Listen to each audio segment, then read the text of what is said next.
But it does look like Lorent is going to thrash that Bjornrik stack. Doesn't... Maybe a stack wipe? And is tying up 134,000 Lorentish troops. And it looks like Arboran and Bjornrik is hoping to win that northern fight before the southern one ends, but they are unable to do that. And there's now 150 Lorentish soldiers freed up, ready to join that northern front if they need to. And Arboran is fighting this one at a -2. That's not ideal. And there we go. Arboran and Bjornrik sent packing once again. And Lone Valley has been secured once more. Meanwhile, the Lorentish Navy has arrived, together with the Small Country Navy, and have forced Arboran's navy to dock. Meanwhile, Adenica is fighting against Spiderwretch at the moment, with Kryenvar reinforcements nearby. Adenica sending in another 30k. Backline again, no artillery.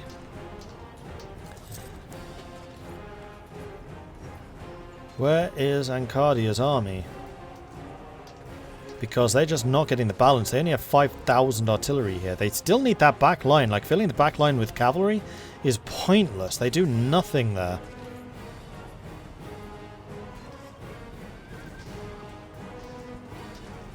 And as a result, Adenica's getting chewed apart, and they can't afford this level of losses.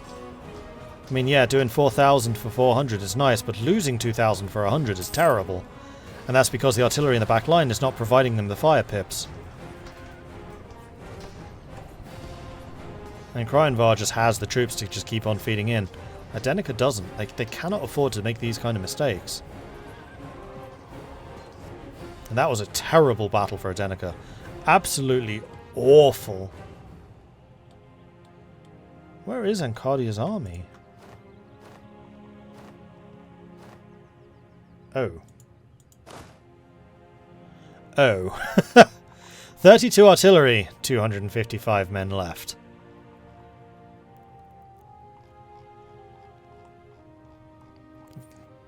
Yeah, that war's over. Adenica's lost. Calling that one already. So, Lorent, this is really where things are more in the balance and could go either way. Though I still maintain that this is going to go it's going to go Lorent's way just because of sheer weight and numbers. But without Adenica providing that extra pressure on the side, and without Adenica just causing casualties left, right, and centre, it's going to be a much closer war because of it. I think the artillery stack was caught. Maybe. So the cavalry had to charge in to try and bail them out. In which case, why didn't they just retreat as soon as the cavalry arrived? Why are there tactic differences? Are we at different military levels? Miltech 20, Miltech 20, 20, 20. No, everyone's 2020. Vision is perfect in this war.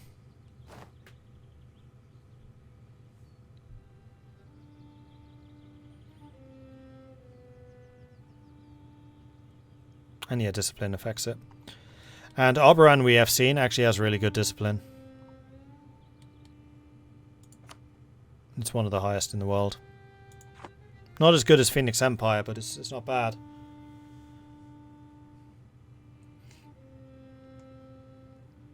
And right now it's Lorent and co who are on the offensive. Oh, who's this? Caius Condottieri? Yep, Caius Condottieri coming in to try and render some assistance, but I don't think that 30k is going to be enough. And now Adenica needs to wait for the artillery numbers to be replenished for Encardia, although half of Encardia is currently occupied.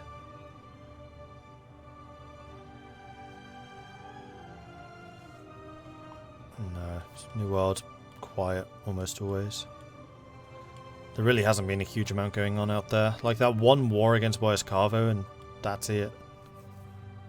Boiscarvo and Jordland versus Eberthil and Vern. Which I'm still astonished that Eberthil and Vern managed to win. Sorry, other way around. Boiscarvo and Jordland managed to win. Because Boiscarvo took a chunk of Vernish colonial territory.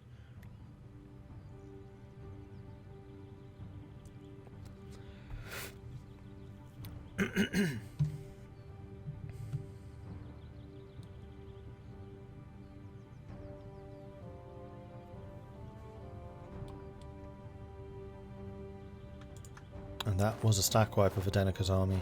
And the Chaos Condottieri are just gone. They did not last very long.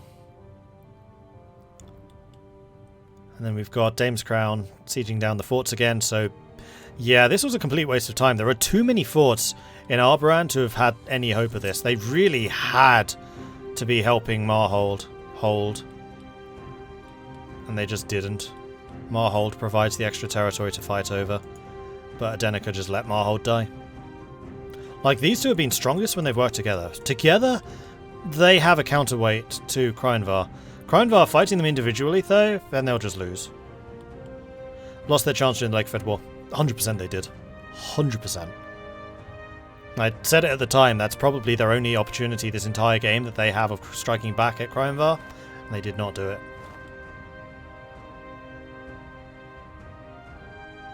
But Krynvar had chosen their allies well, because Krynvar was allied to Arboran? No, they were allied to the Dwarves. And Bjornrik? Was it the Dwarves and Bjornrik? No, it is Arboran. Arboran and Oslam Azdir. I don't think Oslam Azdir has actually been in a single player war. I think they've managed to tread the path of neutrality very well. We should start calling them Switzerland.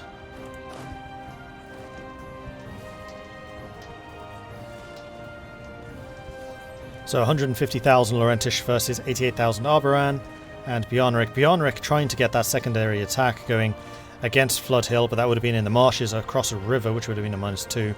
Probably not the greatest idea. And they very wisely decided, you know what, this is not a great idea.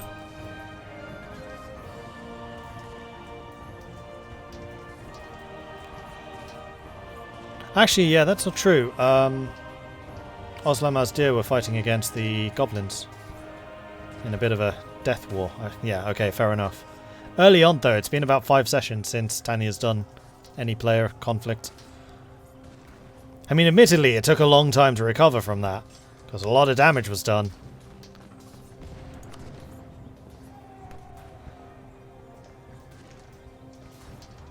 And those were fun wars to watch, actually. A lot of back and forth, they were good. So Lorent currently taking... I mean, honestly, this is such an even fight. Like, both sides take about the same amount of damage. Lorent's cavalry giving them that extra little bit of oomph, but seeing as flanks don't really matter because the numbers are the same. The combat width is the same. It's mostly about the cavalry combat ability. The ability to do extra shock damage against units which aren't necessarily that shock resistant. Meanwhile, a fort in the north has just fallen. Elnath. Giving another 100,000 Lorentish soldiers, which are now available. And this is farmland. They could use that 100,000 to pin down the 74,000 while reinforcing with these guys. Pull their own flank attack, but they're not doing it. I think they probably should have there. In fact, Arboran is doing it. Okay, Arboran has actually noticed this 100k and are like, if you're not going to attack me, I'll attack you. And Lorent, in the meanwhile, has lost. They were not bringing in their reinforcements quickly enough. Vern coming in, 60k Vernish Condottieri. This 60k could actually do a lot, because we know that Vern has excellent generals. A 555 general coming in to reinforce there, and that commander is probably going to take charge of most of these fights. Vern 60k is still coming up. We've got 102,000 Lorentish here.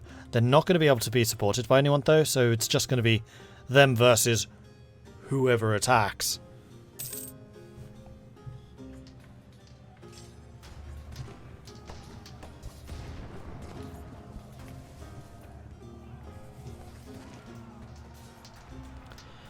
And Lorent actually causing some serious damage to Bjornrik here.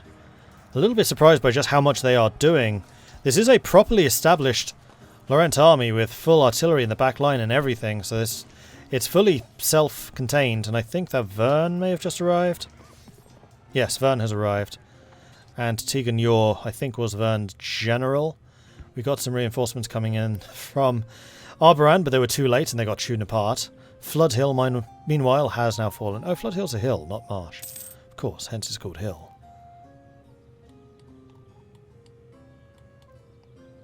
Meanwhile, Krynvar continues to occupy Adenika. And there ain't much Adenica can do about it.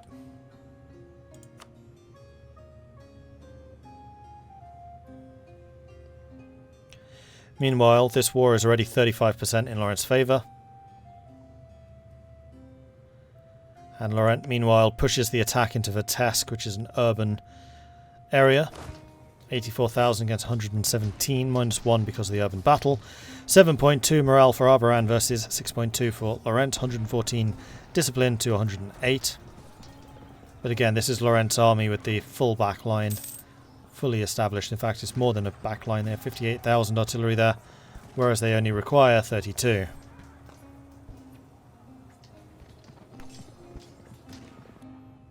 And Lorent decides to back out of this fight, which might be a bit dangerous for their small country, standing right behind them.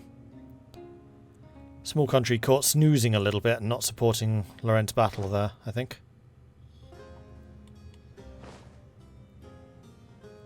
There was a momentary pause. Is Archmill unconditionaling?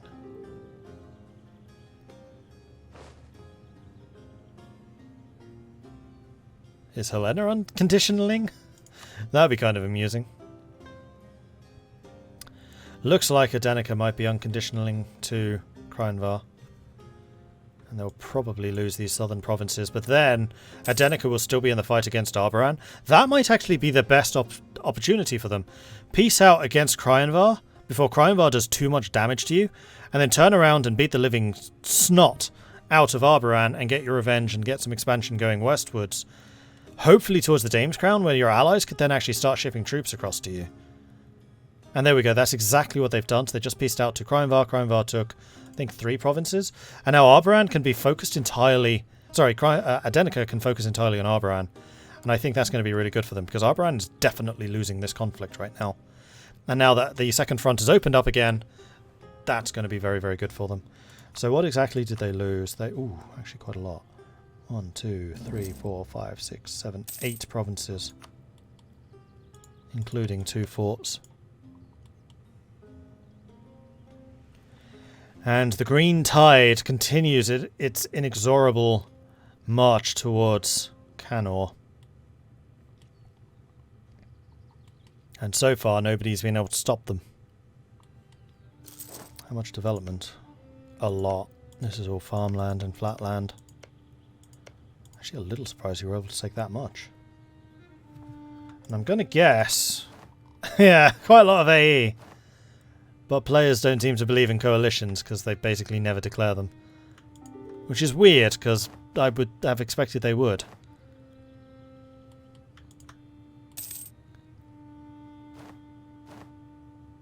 So, Ancardia and Adenica are back. Ancardia's got their full stack of 32 artillery again. And these two just need to have, like, spot-on communication. Ancardia could probably... I was going to say could probably do with better morale, but actually... or with better maneuver, but I'm not sure that's actually true. They wouldn't want to arrive first. So how are the numbers? Arboran is actually down to just 41,000. Bjarnrik is down to 224. Lorent 303, Adenica 3,000, with not a lot of professionalism. Bjarnrik not a lot, Arboran not a lot, Lorent loads. So yeah, Lorent has very, very, very, very deep pockets in terms of morale, manpower. Plus, Lorent is also regaining 7,000 a month. Arboran's gaining 3,500. Bjarnrik's gaining 6,700. So I would say that Bjarnrik and Lorent are pretty evenly matched. And then Arboran versus Small Country, I think Small Country is just stronger. Their manpower numbers are dropping, but they're still very wealthy and they can still bring in the mercenaries. Which they haven't even started on. All of Small Country's armies right now are actual halflings. Small Country hasn't switched to a human military, have they?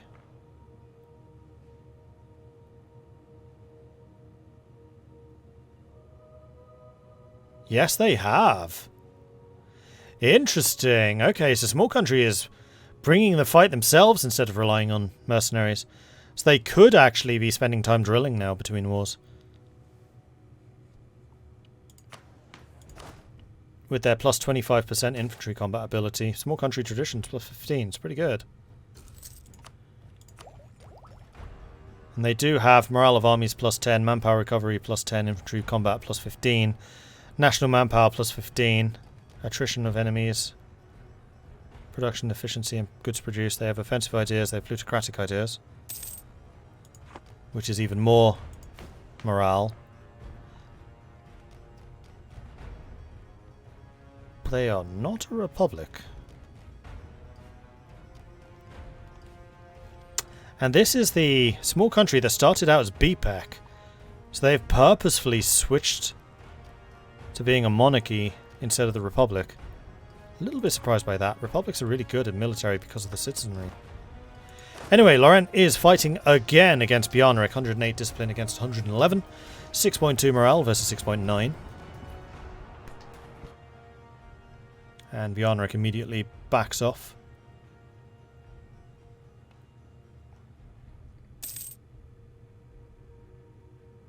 Reminds me of Asterix and Obelix in Britain when the Romans are waiting for the Brits to finish their tea time. Yes, when they're playing cricket and then they line up at the wagon serving tea during the battle. It's just not cricket. Yes, I remember that very well.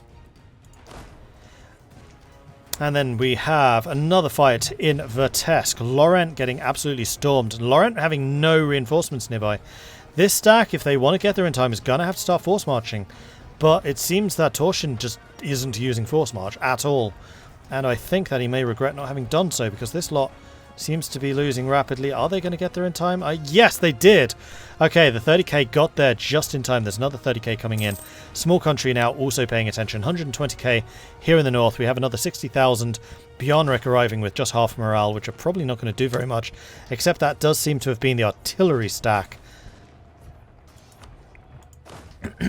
And then the Bjarnrik forces there in the north sent packing. The ones here in the south not being reinforced. Again, small country, what are you doing? And again, Lorent being forced back because the small country are just not helping. At all.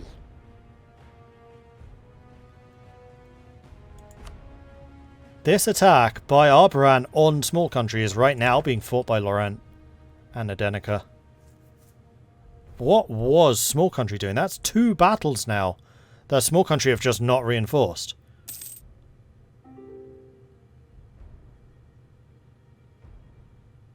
Vern sad, not invited to the war. They are clearly preparing for something, though. Drake's guards here in force as well. Small country doing that on purpose? I don't know.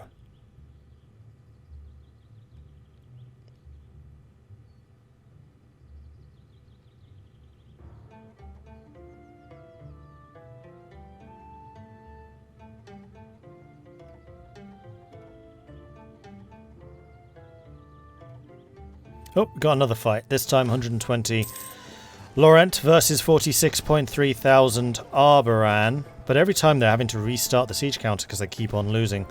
Small country moving forwards a little bit. These guys just haven't budged at all. Just sitting there taking some attrition. It does look like Arboran's allies... Okay, I don't know why they retreated. And that small country army stopped attacking in time. I feel like there might be a little bit of discord within the Lorentish small country camp here, because those two are not communicating well at all. Meanwhile, Adenica is just reaping the rewards of just sweeping through them.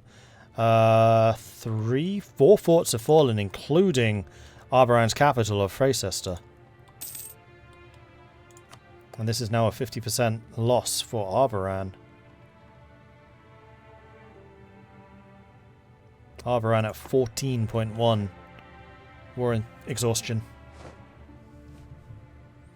And that is an unconditional surrender. Arboran's mistimed attack has ended. Lorent and Arboran's navies are currently fighting. Arboran would probably actually win that one. They rolled the dice. They tried to take Rivet Mob, but they did not get it. So, what did everyone take from this? Well, Vertesk and the North Flood marshes went to small country. Did Anbennar get anything? Yes, they took Free Tower. But only Free Tower. So Anbennar basically had to pay 8 provinces to gain 1. Meanwhile, small country gained 3 provinces there. Ooh, I'm not sure how happy I'd be about that if I was Anbennar. Or Marhold, for that matter.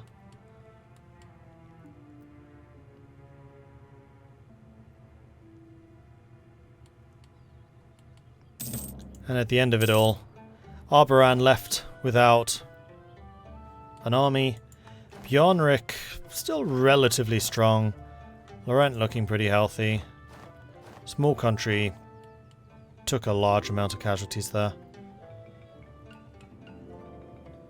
But I have a feeling that neither side wanted this war to continue between sessions, and we have just 6 minutes left of this session.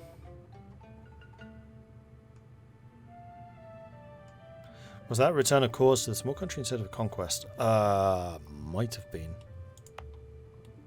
No, they're having to core it. Well, this was. But Vitebsk is a gain. And Vitebsk is a really big gain. Because it's an entrepot in the Dame's Head. And small countries been seeing their income go down and down and down because Arboran's been stealing a bigger and bigger share. But Arboran's share is just down to 27%. Small country is going to be on the ascendancy because of that. Especially when they upgrade that to a level 3, which they absolutely should.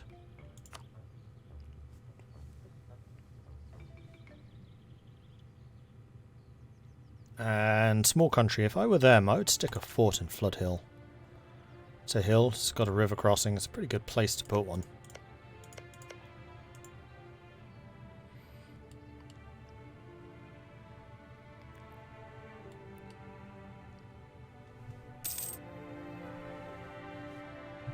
And there is a demand unlawful territory from Iranan.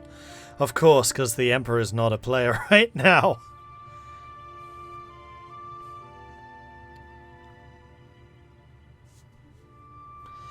Meanwhile, Anbennar recovering some of their manpower. They can get up to 222,000. What ideas do you have? Noble Academia, Offensive, Economic and Imperial. You are behind in admin. That's part of the reason that Anbennar is not hitting as hard as they could.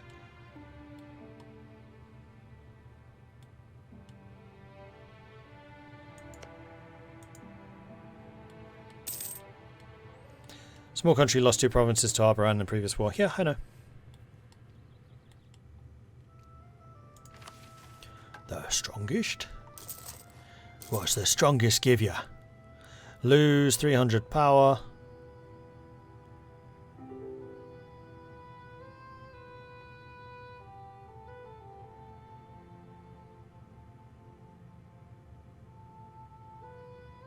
Oh, that's after beating orcs, apparently. Okay.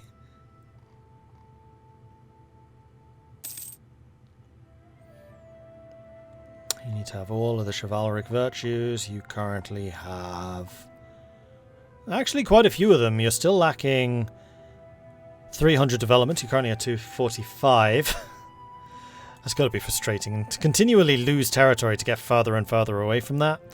Have at least 25 innovativeness and 5... or 5 unit... sorry, no, both.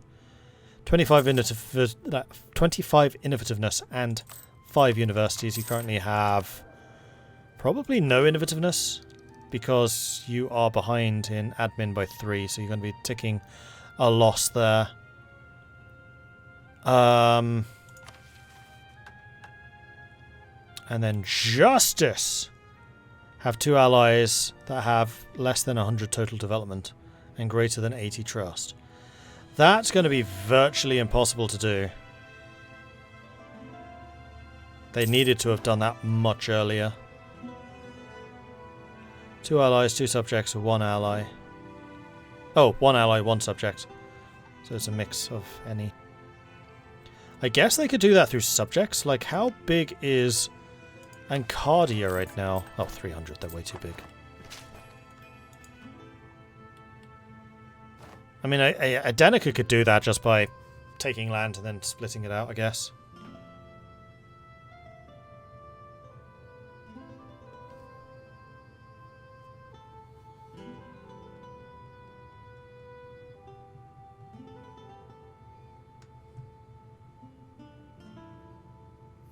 Caligard coming in with a 6-month primary subscription. Thank you very much for the ongoing support there. Thank you for many hours of great entertainment. You're welcome.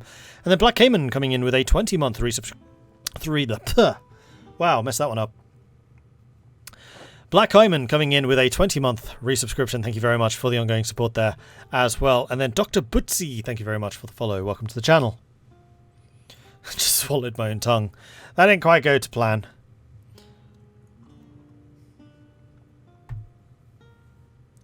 Is this the end of the session? Yes, this is. It is the 1st of January, 1652. And with that, we are ending. So I think what I'm going to do is I'm going to go and see what the other players are saying for a couple of minutes, as I very often do. I will warn you it is likely to get very loud.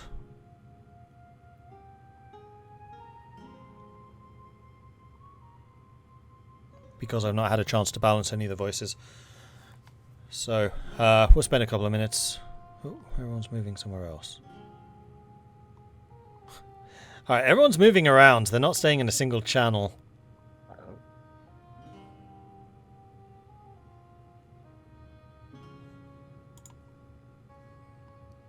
Yeah, it doesn't look like there's really much of a post-game chat happening. I think people are just... Oh, no, now they are.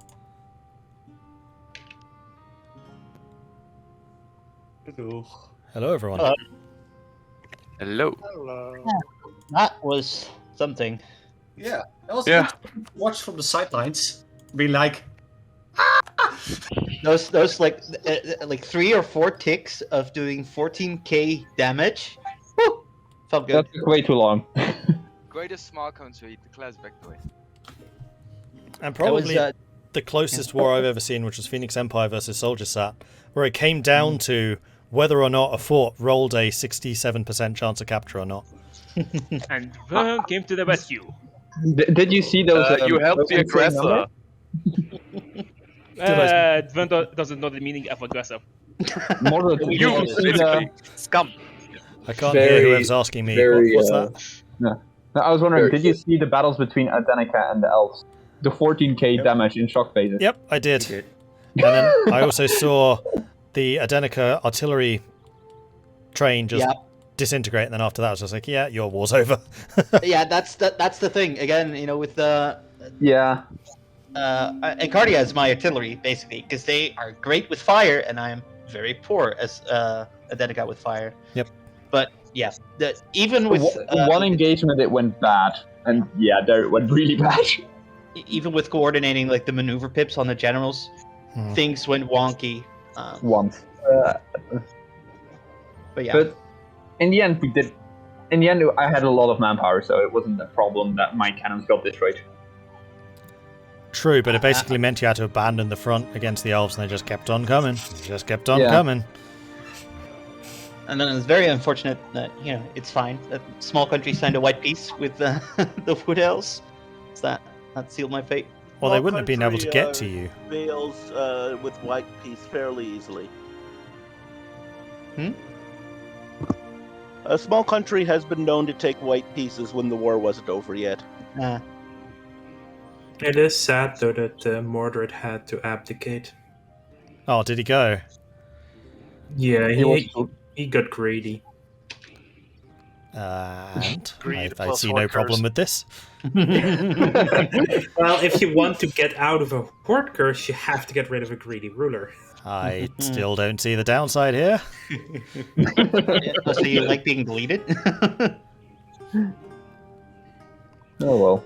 Anyway, that was a very, very fun session to watch. Lots of really big fights going on. Several pretty significant changes in territory holdings. And I'm looking forward to next week. So thanks everyone for playing. Thank you. And with that, chat, I'm also going to say farewell to you too. So thanks everyone for watching. I hope you've enjoyed this. If you have, be sure to hit that follow button to get notifications when we are live again in the future. If you've really enjoyed this and you want to see more of this type of content, then please do consider supporting the channel. You can do so by subscribing here on Twitch, or you can head over to our Patreon, which you've got at patreon.com/MordredViking.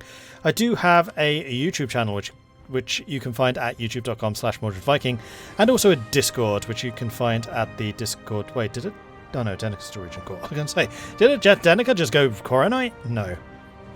Everyone's given up on Regent Court except for the magnificent defenders of the Regent Court and the Red Glades and Denica.